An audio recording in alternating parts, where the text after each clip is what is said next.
Well, a 36-year-old man has been arrested in connection with smashing windows at the Constitutional Court. Now, at this stage, it's unclear whether this incident is related to the release of the state capture inquiry report or the recent fire incidents in Parliament. But a lot of people seem to be making the connection. Well, what is the view of Judges Matter? It's Mbekezeli Benjamin joining us. Mbekezeli, good morning. Thanks for your time. What do you make of this incident? What are your concerns?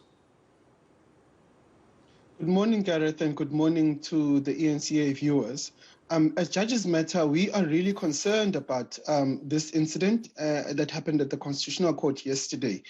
As you correctly mentioned, we can't really draw links between what happened in Parliament and what happened at the Constitutional Court.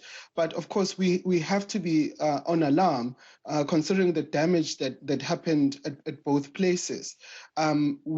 The Constitutional Court is the highest court in the land, and so we see an attack on the Constitutional Court as an attack on the judiciary as an institution, but also the court building is a historic monument and a monument to our democracy in South Africa. So an attack there is also an attack on constitutional democracy in South Africa, and so we are raising concerns about those issues. I'm going to ask you in a moment about what the Constitutional Court wants to do about this. Before I get to that, though, do you have any other details from this incident at the ConCourt buildings? The details yesterday were a bit grey. Some people were saying that there were shots fired at the windows. Some are saying it's a hammer that was used to break the windows. What have you been able to establish? So I must confess that we don't have the full details of what happened. We really saw distressing images on social media, which looked like bullet holes. And so that's why people were saying it was shots fired. But the police subsequently confirmed that the person was, in fact, using a hammer to make those holes in the windows at the Constitutional Court building. Now, this is even more concerning because if you think of a hammer, it's slow, it's laborious, but the person was able to do so much damage in the time that he had. So we are concerned that if this person had an even more dangerous weapon, a more powerful weapon, then they could have done untold damage to the Constitutional Court building. And that's why we're calling on the authorities to act quickly to protect institutions of democracy. I would imagine then that because it is the highest court in the land, authorities are going to move quickly, at least I hope they're going to. But what is the court's view on this as far as safety and security is concerned? I was at the ConCourt just a couple of weeks ago. It seemed to me at the time that there was a lot of security around. Surely questions have to be asked, where were they? So we haven't heard from the Constitutional Court itself or the judiciary as yet, and I'm sure they will be speaking in the next coming days, on the next coming hours hopefully.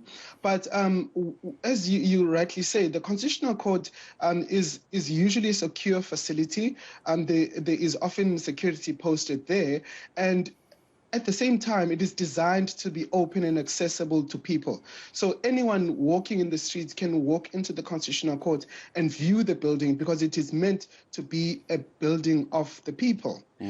Now, we are concerned that though despite there being security, clearly it's not enough, and there should be more to ensure that there is security. But at the same time, we do hope that the building itself will remain open and accessible to people, because that is very important. It is actually an expression of the values in the Constitution of openness, of transparency. And so we hope that those values will still continue to be maintained. Do you believe that the safety of the judges could now be at risk? So gratefully, the judges have been working from home for the last while. They have been doing hearings virtually. So I think they are not in any way at risk or unsafe at the moment. But of course, an attack on the institution itself is not necessarily an attack on the individual judges, but it is an attack on the judiciary. And so that's why we are raising alarm. We feel there's is an attack on the judiciary, and because the Constitutional Court being the highest court in the land and the authority on the law in South Africa. So that's why we are saying that in as much as there hasn't been a threat on individuals, the threat on the institution should be taken seriously. I imagine as of this morning, Mbekezeli, those windows haven't been repaired. They haven't been replaced as yet. This investigation ongoing, someone arrested. What do you, as judges matter, want to see happen between today, this morning, and the court case? What would you like to see put into place? So what we'd like to see happen right now is that the SAPS will do a threat assessment on the Constitutional Court and look at the kind of security measures that can be put in place to ensure that a threat like this never happens again.